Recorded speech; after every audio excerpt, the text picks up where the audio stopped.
work as one.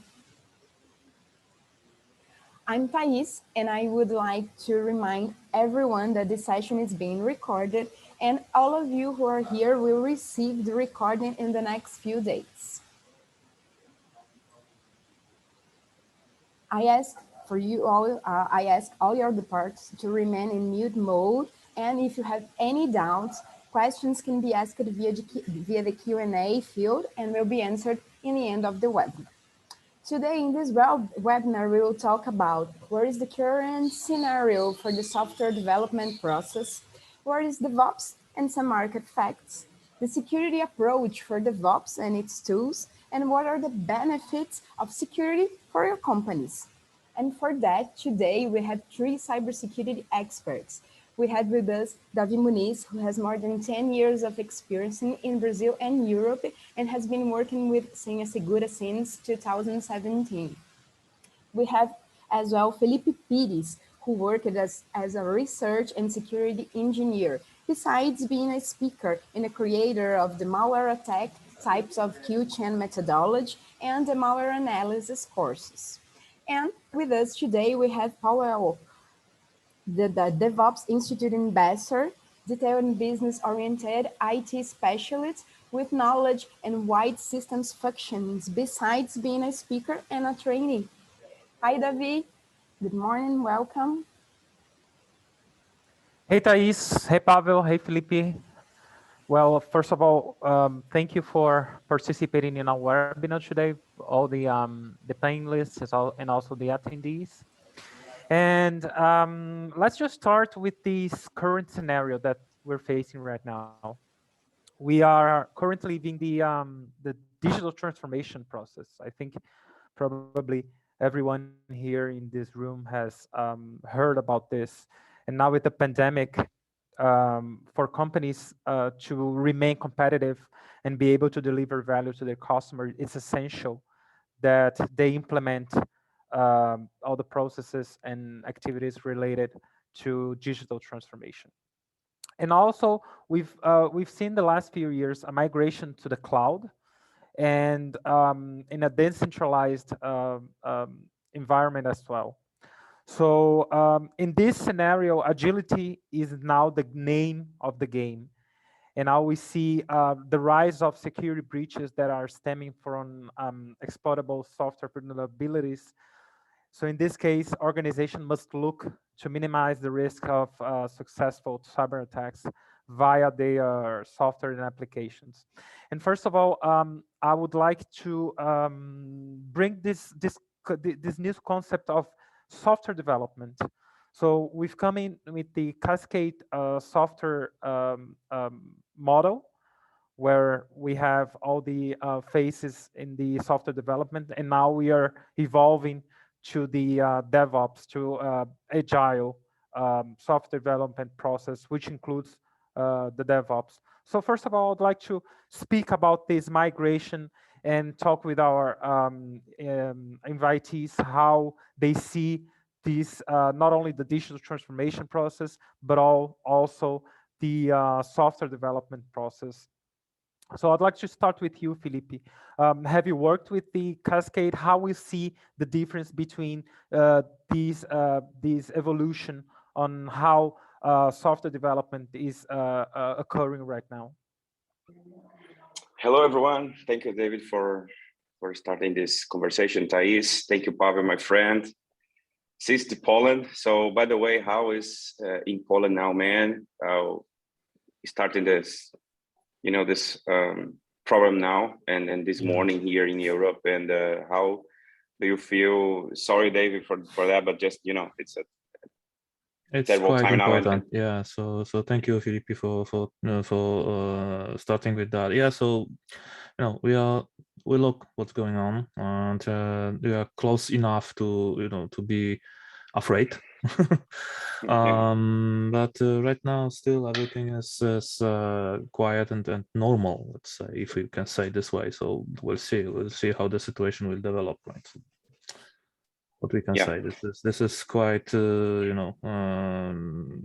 terrific aggression to another another country by Putin, let's say this clearly, and this is regular war, right, in Europe. So something what we didn't have for like 40 years, 30 years. Yeah, and basically involving many countries, and but I'm happy that you are, doing well, and all those people that I talked in Poland. By the way, I lived in Poland during 1 year, 1.5 years, and I have friends that live there. And by the way, now I'm talking from Portugal. By the way, it's in Europe, and so it's near all those pandemic war. But returning to the question, David, thank you again. And yes, we have this kind of evolution about the technology. So if we see and we're looking for behind it, and we have about the agile process, or the scale new process, or it's old but now it's agile. So when I started to working with a technology field, and I started to work in this way, not only in the past, because in my past, in my career, I graduated in process management. It's totally different of the technology. It's more about the management and stuff like that. And I moved to technology field basically in 2015. So I'm young in this area, let's say this way. And yes, the company needs to look in more about that when we talk about the development process. So when we talk about the apps or web applications or mobile or anything like this, or when you're looking for the new startups, for example, all those new companies or even old companies need to looking for this development process. And of course, when we talk about this migration or this new journey of the technology, we need to looking from this SDLC and the software development lifecycle. So understand how this works, because when we understand how this specifically flow works, so we can looking more about the security in different steps of this kind of pipeline, let's say this way. So we can talk more about that with Pavel. Pavel is explain more about what is exactly DevOps or other things like these, or architecture and other different terms like this. And but yes, it's very important to see this flow, because when we understand, when we by the way, we talked in another webinar. So what important it is, we understand and we know about our infrastructure. So how works our infrastructure? So when we understand each part of our organization, we can put the specifically security sensors to protect our company. Excellent. Do you have any comments on that, Pavel? Have you begun to work with the Cascade model, or have you just started to work with Agile?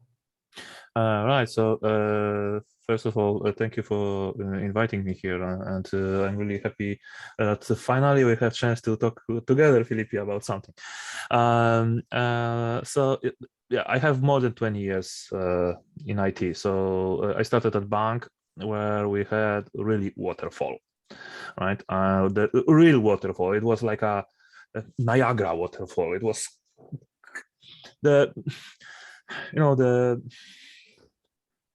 like a real waterfall. And the point here is that in this time, especially when we talk about security and less operations, because operations at that time, like now, it was ongoing process, right? On daily basis process. Security was always around. That's obvious. This is a bank, but let's say the interaction of the security teams during the waterfall is like a few points in this timeline, right? We have something, we check it, all right, we accept, go, right? And then we come back to this like after next release in 3, 4, 5, 6 months, 1 year, whatever, right? And this, let's say, works very well for security people because they knew exactly what to do. They had long period of time to check the stuff, do pen tests, do different things which I don't know. But right now, when Agile come, development start to speed up. So in order to answer to this point, we invited DevOps, right? In order to speed up operations to match the speed of development. What means the security stayed behind, because the processes which we used for security didn't change, right? And it was, and still it is for many companies, the same case. And right now, if we have releases like, for example, 10 times per hour, where is the reason, where is the sense to do pen test by the security team or whatever other test in each 3 months? Because everything can change after one release, right? So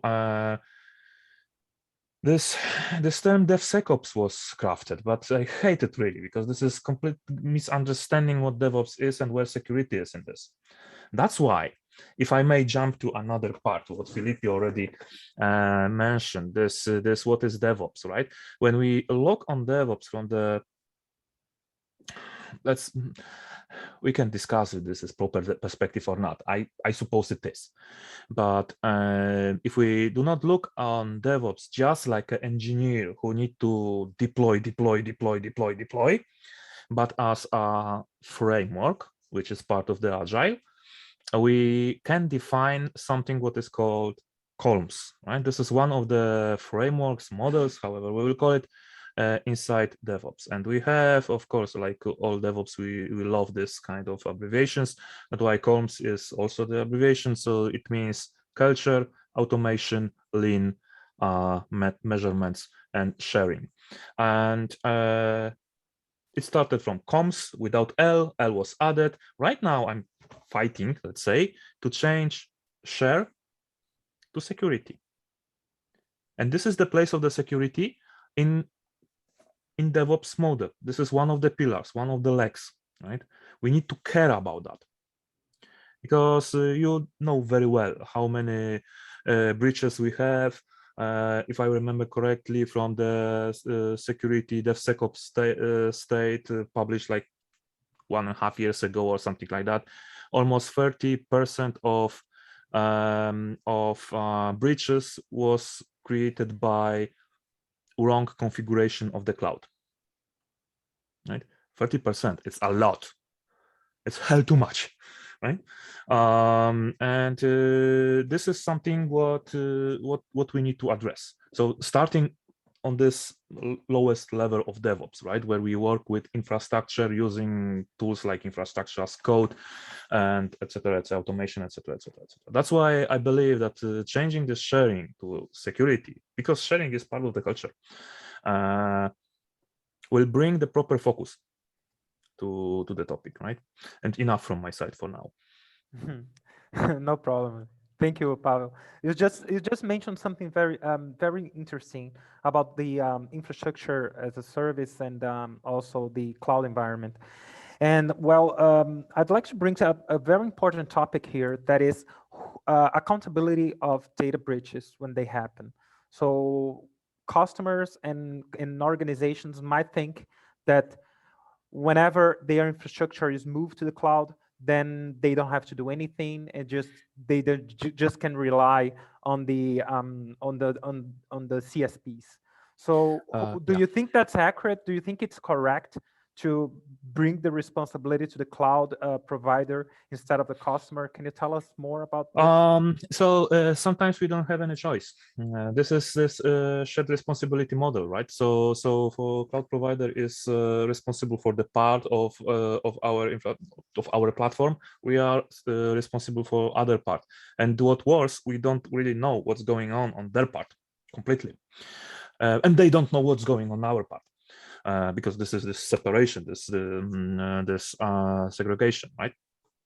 But the point is that the most important element here is to understand when and what is the place, what is this boundary for their responsibility and our responsibility, and understand as much as we can of their responsibilities in order to prepare to to bounce properly from this boundary, right? And this is very, very important, because I heard many times, and I saw this many times, that especially if we are talking about networking in clouds, networks are configured very badly. The same with credentials for storages, etc., etc., etc. So, for example, AWS from some time by default creates S3 buckets of the storages as private. On the beginning, for many, many years, the storages was generally created as default as public, right? Of course, you had to enable public access to specific files, but the buckets themselves were public. That's why we had so many, let's say, crawlers who went through all buckets and looking for files to steal, right? I will not say about encryption, because this should be as like a general rule, which is not, but it's a different story. But these things, which many companies think that it's cloud, it's secure by design. Yes, it's secure by design to some specific level, right? Where our responsibility starts, we need to be responsible. We need to understand that. Right, so it's not like all right, we are going to cloud, we don't care. It's enough to have one developer who will just do it for us, right? And why to pay more? Exactly. It doesn't work this way. Exactly. I can add something about this, some misconcept about the cloud, as you mentioned, about this journey. And I'd like to mention it. I mentioned it yesterday in our webinar in Portuguese. When you move to the cloud, I visited many customers here in Brazil, not here, but there in Brazil, when I worked there. And by the way, here in Portugal and in Poland as well, I heard the same history.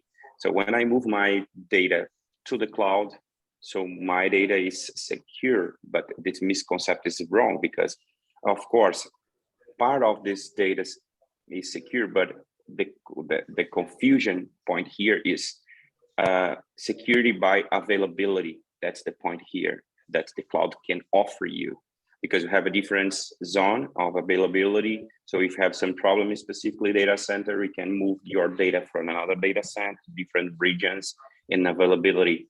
And other point, as Pavel mentioned, is about what? About network configuration. So you can see these about this specifically connections between the one specifically data center or other data center.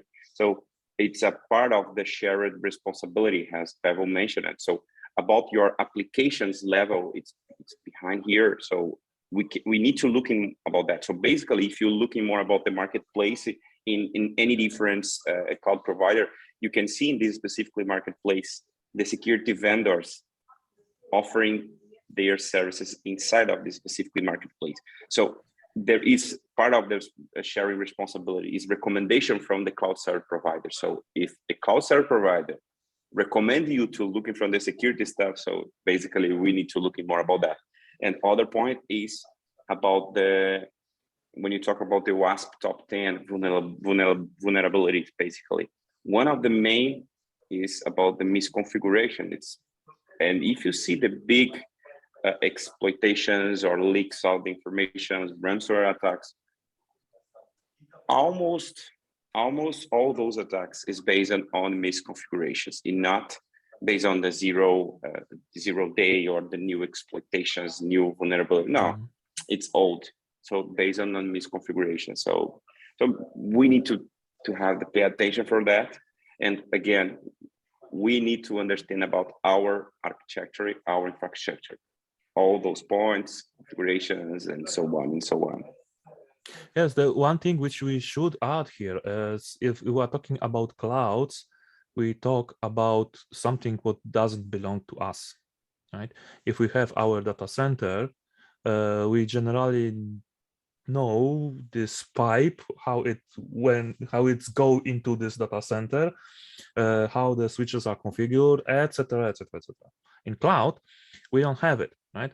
And general, it's good to understand that there is no cloud, it's someone else's computer, right? So someone else is managing that. And if we talk about networking, etc., please remember, we're talking about something like VPC, virtual private cloud. It is logical separation. It's not real separation, right? So generally, it is publicly available. So how we will prevent this public access to this is on our side.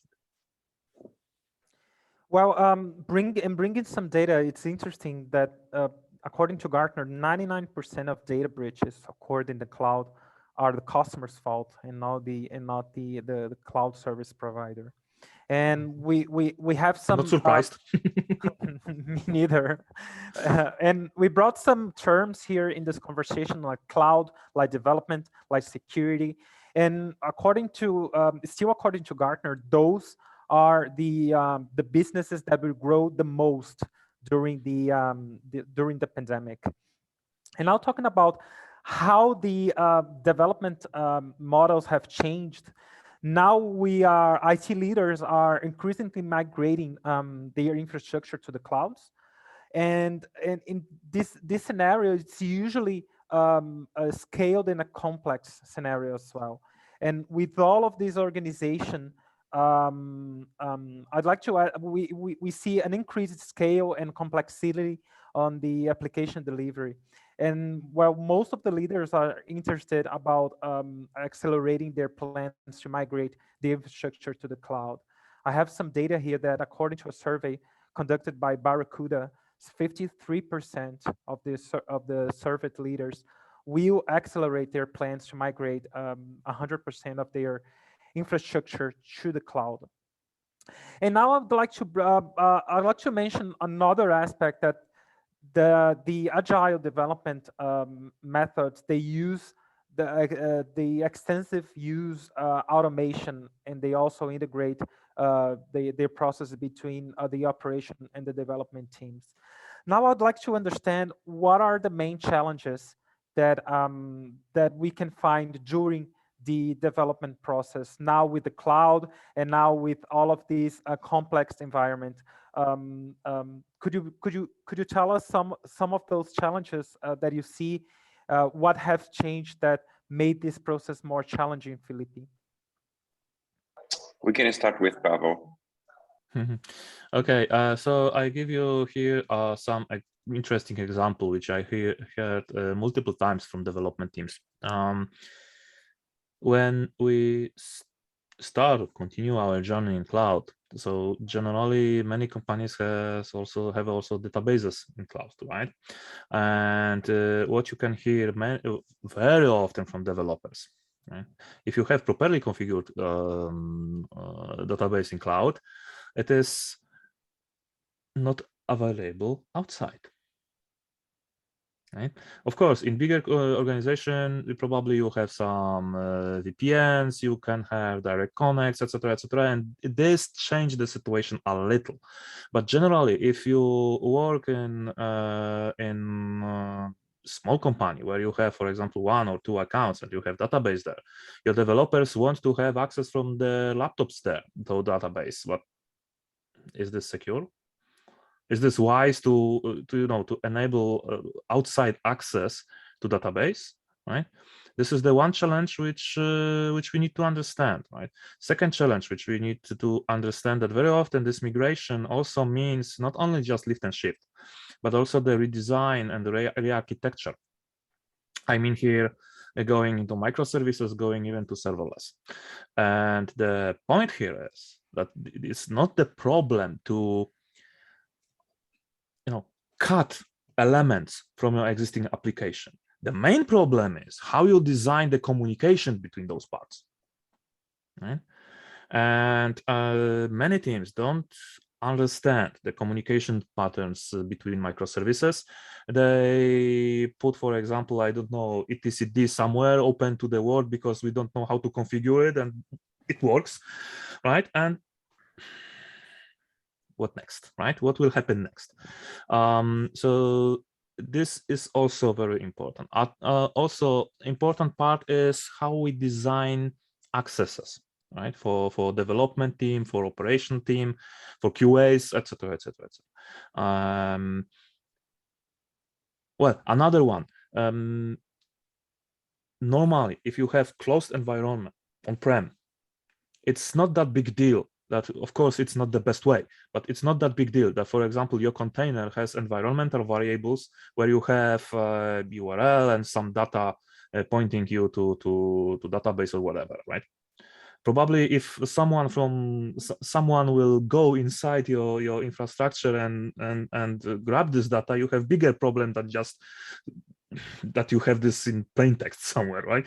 Of course, you know what I mean. I know, Felipe, that right now you are just red on face what I said, but the idea is that you cannot do something similar in cloud. You cannot push credentials and any other sensitive data using, let's say, old approaches. You need to start using some proper solutions like vaults, like, for example, from HashiCorp or at least Ansible Vault, right? You need to have proper storages for your secure information, and you need to have the proper way to distribute this information to your services. And this is important. And we are far, far, far from away from the hard coding credentials in the code, which still happen. Right? So I will say that those are the main issues from the security perspective. I will add also the encryption. This is the biggest problem, I think. So if we have managed services, they are generally encrypted on at least encrypted at rest.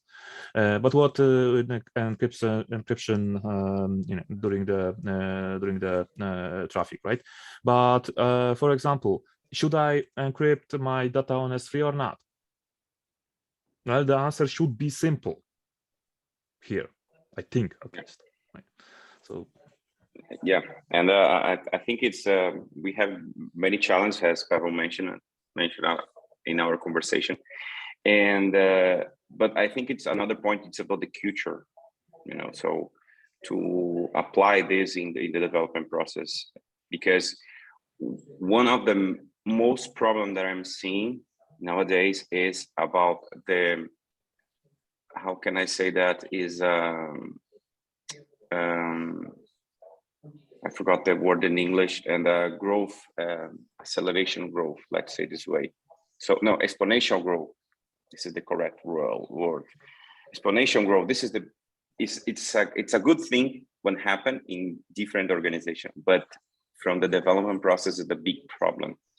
Because when you have a specifically process in development process in a specifically 200 developers, you have a process.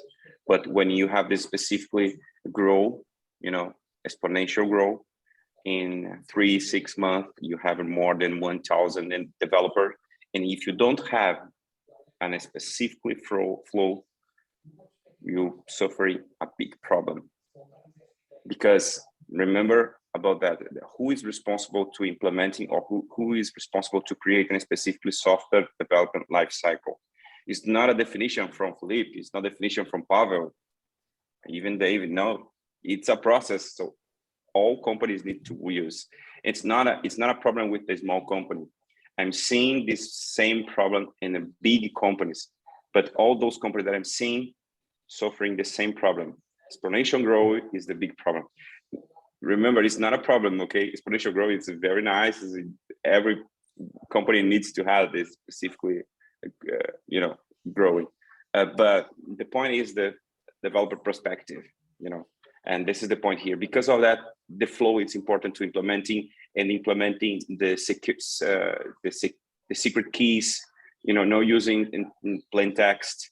So using in the variable environment or environment variable in the specific code, because we have this process. So, and implementing the culture of the zero trust. So we need to check who is responsible to authenticate in your specifically applications. So who is responsible to using your endpoint in specifically applications, or who is responsible to consume or to collect the information from your API. So this is the point of, this is the necessity to implementing the zero trust future. Yeah, that's true. And I want to add one thing here. You mentioned this growth, and growth means also you know, bigger rotation. That's obvious. So the important element here is also how we will deal with well, people who left the company. I mean, you know, if we have very closed environment, it's easy. They lost their access immediately after the move out of the building, right? But in cloud, it's not that direct, and so it's quite important to know that. Well, in this process, it's important to align three aspects here. So the people, the processes, and the tools. And now I would like to bring here the DevOps culture. It makes extensive use of automation. So the purpose here is to reduce the software development time and also increase the quality on the software delivery.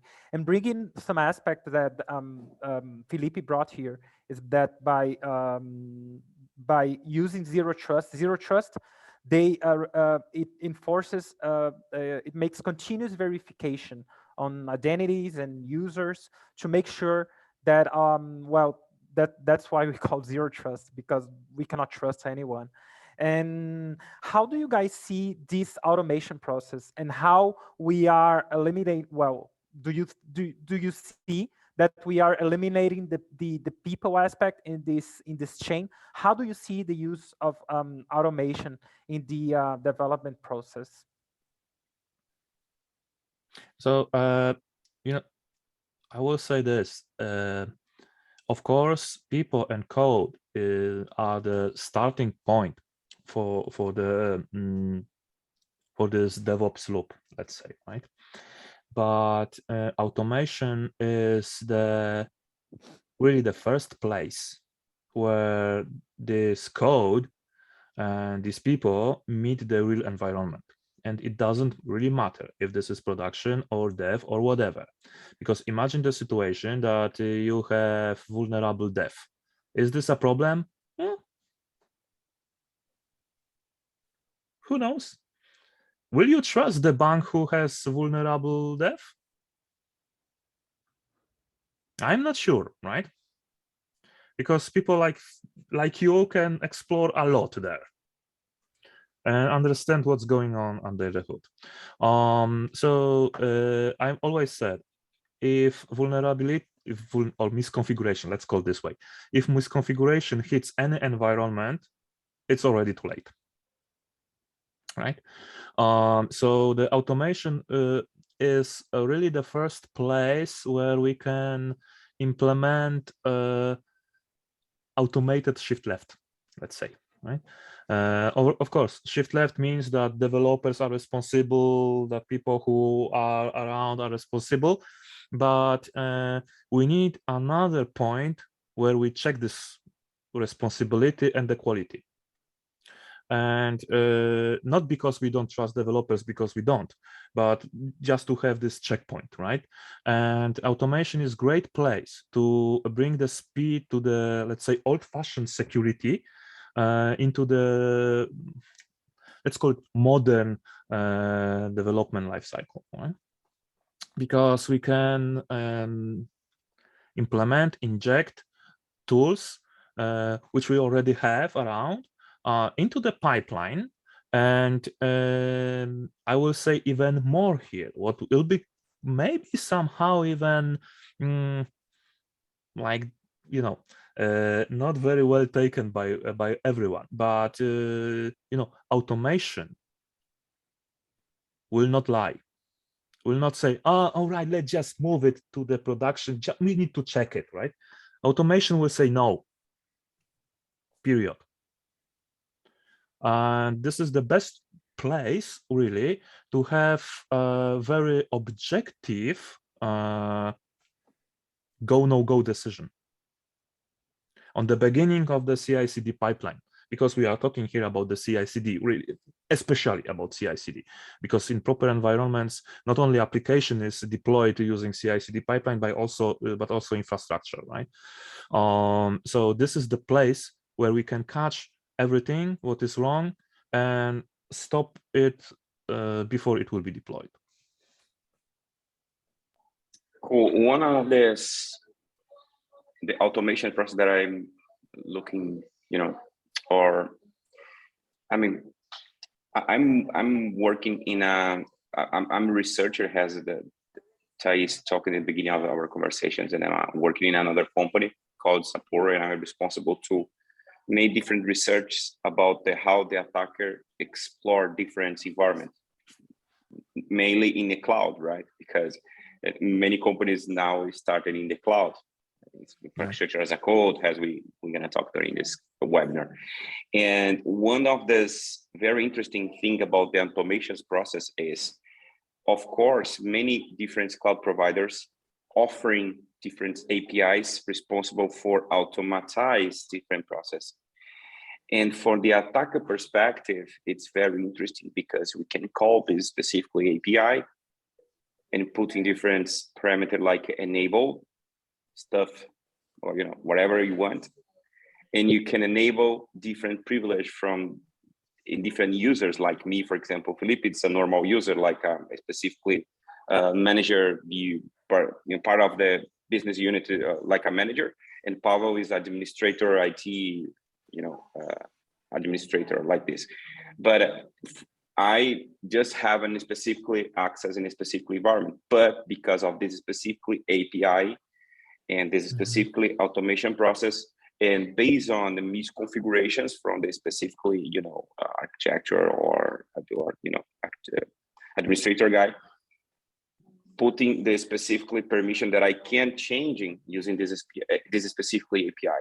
And when we using this automation process using the Felipe access, not the services access, this is very important, because usually when you have some specifically automation process in your environment, you need to create a specific user, a service user, to responsible only from this specifically automated process. But again, it's not a specifically hacking or a big 0 day. No, it's based on the misconfigurations, And by the way, I would like to make a question to Pavel, and because he mentioned about the CI/CD pipeline. So probably some people during this conversation, doesn't know what is exactly CD and CI/CD. So can you explain what is exactly CI/CD? So yeah. Exactly. Simple question like this. Simple question, but the answer is hard, as usual, right? Right. So this is, let's say that CI/CD should be recognized as a backbone on DevOps framework.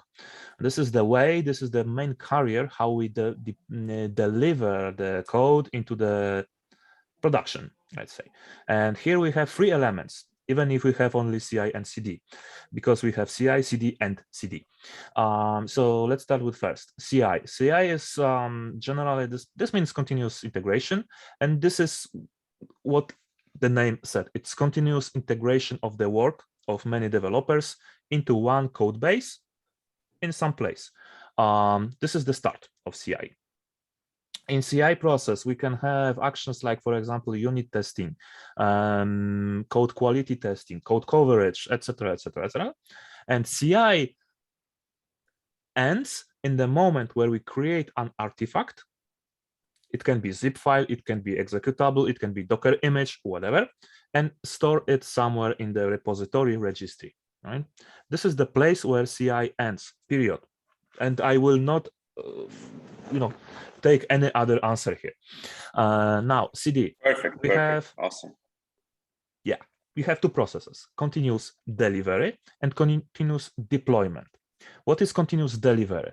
This is a almost automated way of delivering this artifact which we are taken from this repository/registry.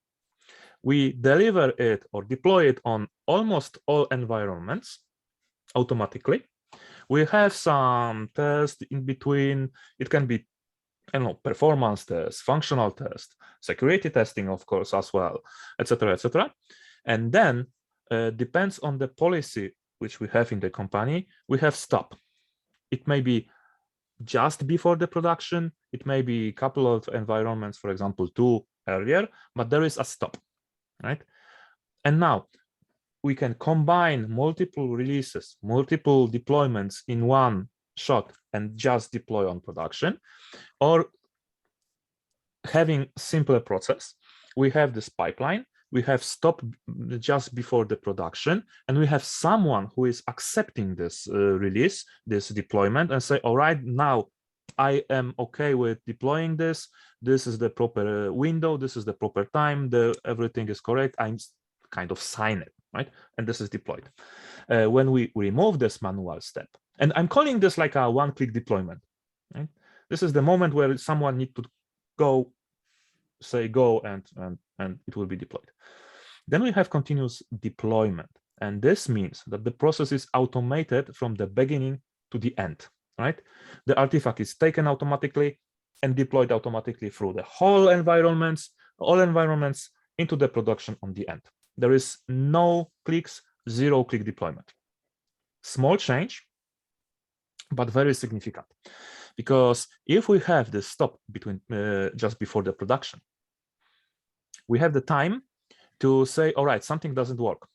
We check it manually, whatever, something doesn't work. We can roll back, we can come back, we can try to fix it, go through the chain again, etc., etc. With continuous deployment, we don't have it, right? It will be on the production that way or another. Of course, if pipeline will fail, it will fail. But this is the point. Pipeline must fail. Right? What are the main, this changed everything. What are the main tools that you use in the CI/CD pipeline, Pavel? Could you tell us more about what are the main tools that you use in your work? So the most popular is still Jenkins, right? Jenkins is a very complex tool, a very big one with many plugins. You can do everything with Jenkins.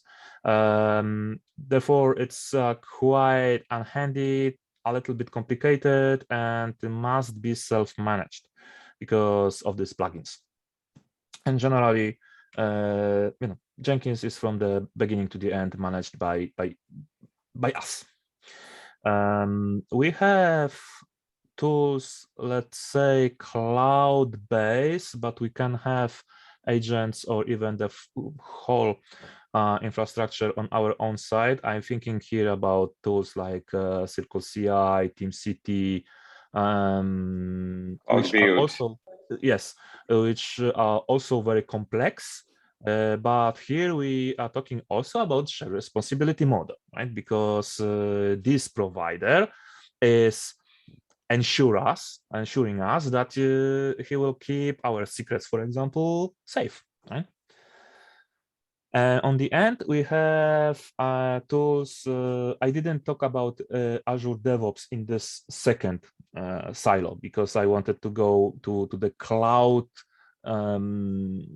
based, but cloud-based tools like Azure DevOps, like GitHub Actions, for example. I put this on the same category, right? Like AWS Code Pipeline, where the whole management of what's going on and how it is done really is on the provider side. Provider gave us only some interface in which we are interacting. Right? We create blocks, we push this code here, artifact there, then deploy this artifact, but we just build this from the blocks. We described, of course, these blocks, and we are responsible how we deliver, for example, sensitive information to these blocks, and what we do with this sensitive information after our pipeline will finish.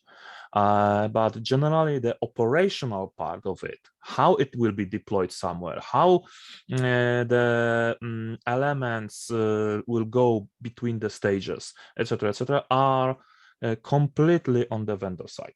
Right?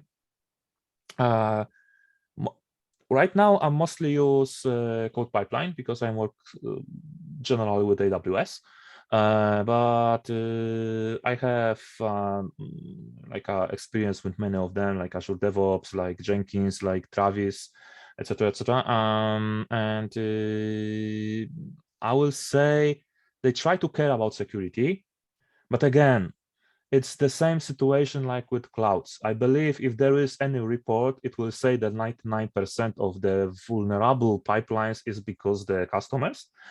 And also important element, especially if we are talking about pipelines created, let's imagine the situation. You have an account, production account, you have the RC account, you have the development account, right? And you deploy stuff on these accounts. It means that your pipeline need to have access to these accounts. Generally speaking, this access is quite wide because multiple services are created, sometimes even roles, IAMs, etc., networking. Generally, it's almost like an admin. That's why what you said, Felipe, this is very important element. If you use access or you create access for this stuff like CI/CD in user type mode, another word, you have access key, secret key, credentials. It means that Felipe can just having this stuff can very easily do whatever he wants. Right? That's why we need to approach from the second side to this topic and give the, let's say, resource-based credentials or permissions, let's say not credential, but permissions. They are temporary, it's the first element. They're assumed by our CI/CD process, that's the second element. And it means that only the CI/CD as a resource, because we said that only the CI/CD from this account, from this place, can do this action on this account. Of course, it's not 100% secure because nothing is, but it's definitely more secure than just giving the credentials like, you know, do whatever you want and from wherever you want, right? Simply speaking, in 5 minutes, what is CI/CD? Yeah, no, by the way, it's a very good explanation about what is exactly CI/CD. And I really like the explanation about the difference between the continuous deployment and continuous delivery, because it's different, you know. It's Yes, very important to clarify that, exactly. And when in the entire process, like a CI and CI, like continuous integrations, continuous delivery, continuous deployment. So what exactly part of the steps? For me, it's very cool, pretty nice, even the explanations. And so understand this process and this flow, so we can understand, so where is the place I can put in the security tools, or not only tools, but for example, when you talk about the CI, so how we can give the power to the developer to looking for more about the secure code, you know, and this secure development process.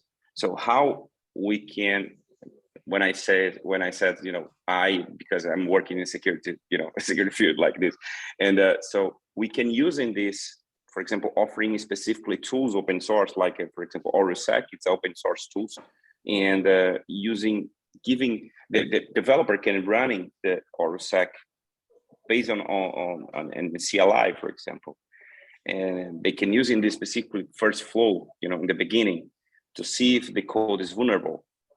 After to send this code from the specific pipeline, the developer can run itself in the project. Not after that, the developer can change this, and after changing this, can send it to the CI.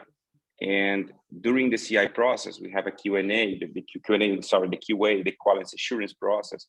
So how we can use it, for example, a Sonar Cube, like a free version, for example, we can use in this in the specifically code during the CI process. You remember that.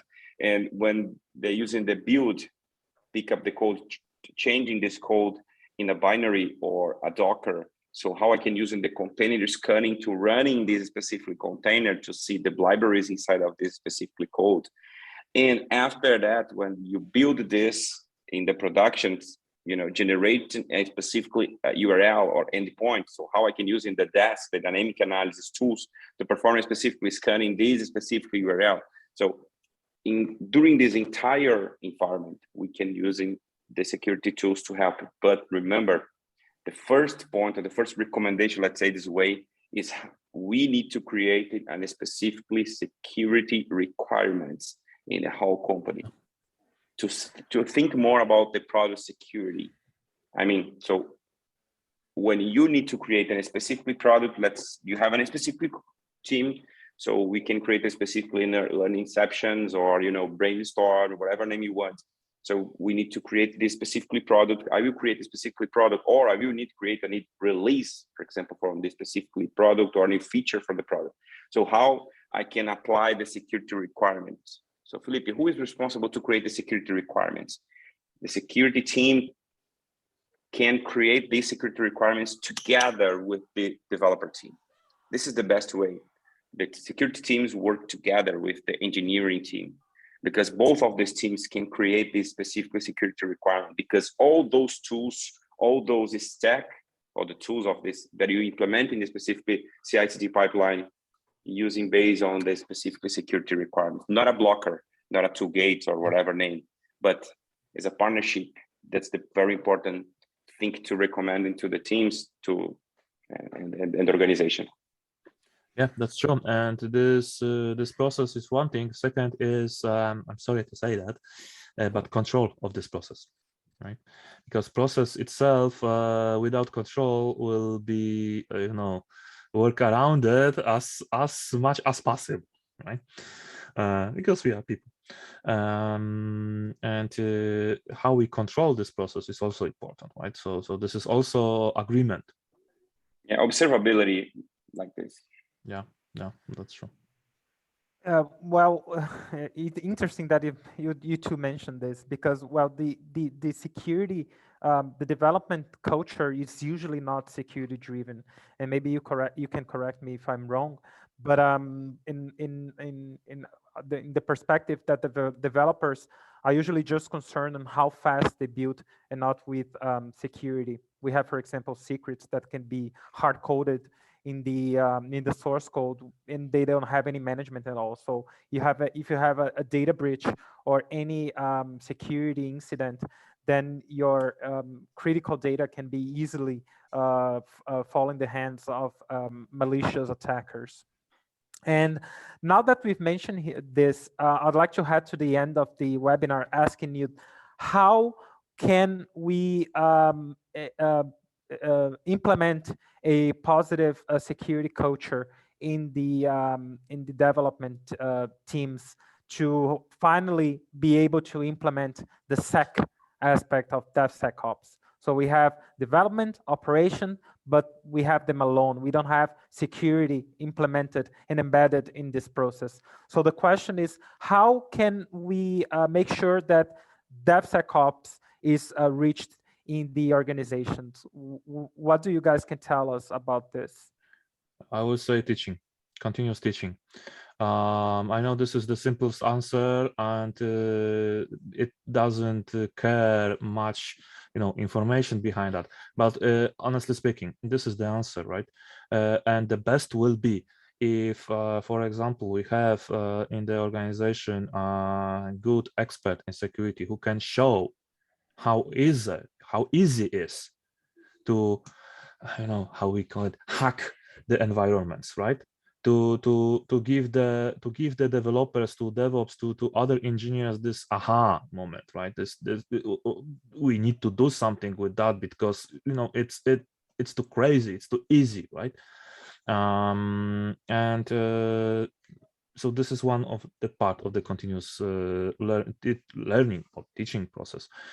Second is implementation of these tools like Felipe mentioned, like SonarQube, like other scanners for infrastructure as code, right? We have multiple scanners for Terraform, for Ansible, for CloudFormation, for RM templates, starting with Chekhov, for example, who can scan all of them, right? And show at least some potential risks. Not all of them, obviously.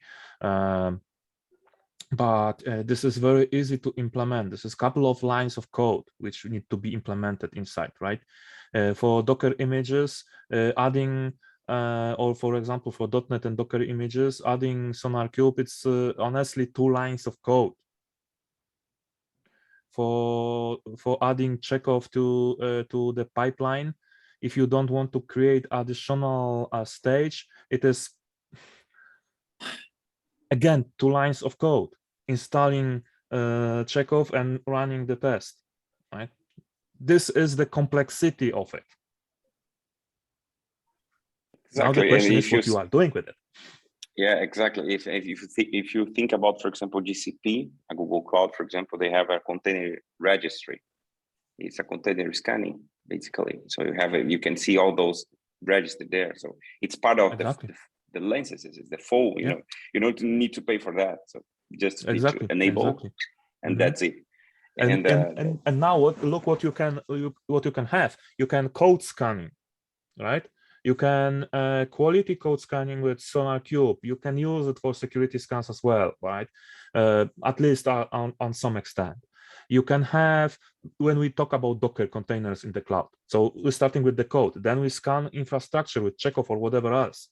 Then we have this tool on GCP. AWS has the same. Azure, I believe, the same, but like as well. Exactly. You can scan the container itself if this is secure, right? Container, because you use something for this container. You have this from in your Docker file. This is another container, right? So you already have 3 or 4 elements which you can add by a couple of clicks or a couple of lines of code. Why do not do it? Come on, it's that easy. Exactly, and it's not complex. It's not. It's simple like this.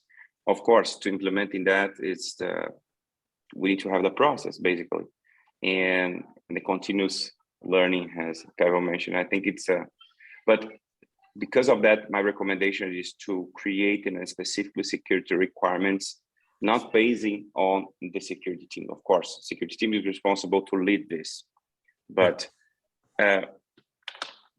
for example, in the project that I've been working, has application security or DevSecOps guy or whatever name you want, because DevSecOps is a culture. Okay, it's not a job. Okay, and but it's application security, and DevSecOps a culture is different. Okay, and in the part of this job that I've been working, basically I create the security requirements, and I go to the developer team, and I discuss. I talk basically with the developer team, creating the security requirements based on the team. For example, let me explain something about that. For example, imagine if I define a specifically security requirements based on a specifically database, like a SQL database. But in your organization, for example, you don't have any SQL database. You have a NoSQL. So how you can implement the security requirement based on a SQL database, but you don't have a SQL database. You have a NoSQL database. It's different. And the exploitation process is different. Because of that, the security teams need to talk with the developer team and to understand exactly like a custom security requirements, okay? So because of that, the security teams need to work together with the engineering team. So both of those teams, or the developer teams, whatever name you want, will work together to define the security requirements and what is exactly the tools and what is the culture or the learning process, creating specifically hackathons or CTFs, capture the flag, or different events to understand from the developer perspective, how is the exploitation process, how the attacker or the threat actor using techniques to explore the different applications or mobile applications or API. So it's basing on or learning basically. Yeah, that's true. And this is continuous process because, attackers are always one step ahead of us, right? Yes, it's a continuous work. It's very important what you've mentioned. Well, my last recommendation, just to finish our webinar, as we're heading to the time, is that Senha Segura also has solutions to help security and management team to properly address challenges associated with DevSecOps. Well, DevOps secret management module offered by Senha Segura, it offers not only the discovering, but also the provisioning and managing of secrets in the DevOps environments, which allows avoids the exposure of not only credentials, but also access keys and SSH keys as well, digital certificates in these all tools and environments that we've mentioned during this webinar. A Senha Segura DSM, as we usually call our module, it can communicate with both cloud providers and also on-premises environments to provision, rotate, and revoke credentials and access keys. Senha Segura DevOps Secrets Management has native plugins, modules, and APIs that allows the injection of secrets in a just-in-time manner to ensure zero trust policies to be applied in the environment. And this results in the increased level of security throughout the SDLC for DevOps teams, and finally ensures the implementation of DevSecOps, and also ensure business continuity, because cybersecurity risks are increasingly related to business risk and to business continuity. Who wants to make business with a company that has been victim of a data breach? I don't. And for sure, my invitees here, Pavel and Felipe, also don't want, and probably everyone who is watching this webinar. Well, before I hand to Thais, I'd like to thank Pavel and Felipe for this amazing time that we had today. Thank you for all the insights that you have brought into this discussion. And I'd like to invite everyone to visit our website to ask for a demo of our solution. Our solution is considered best in class by Gartner in its Magic Quadrant report and critical capabilities. I also invite you to check our website on those reports to make sure and to attest that Senha Segura is one of the best, if not the best, in this segment. So I hand it to you, Thais. Thanks, Davi. Well, guys, I would like to thank you once again for being here. Felipe, Pavel, Davi, it was a very good discussion. It was very rich, very good. And I would like to take the opportunity to present to all of you in first hand our Fraud Prevention Month campaign. I put in the comment section the link to our campaign. We know that March is the month of prevent fraud, and we here at Senha Segura want to take this opportunity to emphasize the importance of a good information security practices. So in this campaign, besides you be able to look to all our rich content, all our data sheets, ebooks, and articles about the subject, you will be able to register, and you can also win a gift card from $100. Okay, so I would like to thank you once again, guys. Thank you very much. Thank you for all of you. Bye bye. Till the next time. Yeah, bye. See you guys. Bye bye. And secure your clouds because Philip is waiting. Bye bye, everyone. Bye bye. Bye.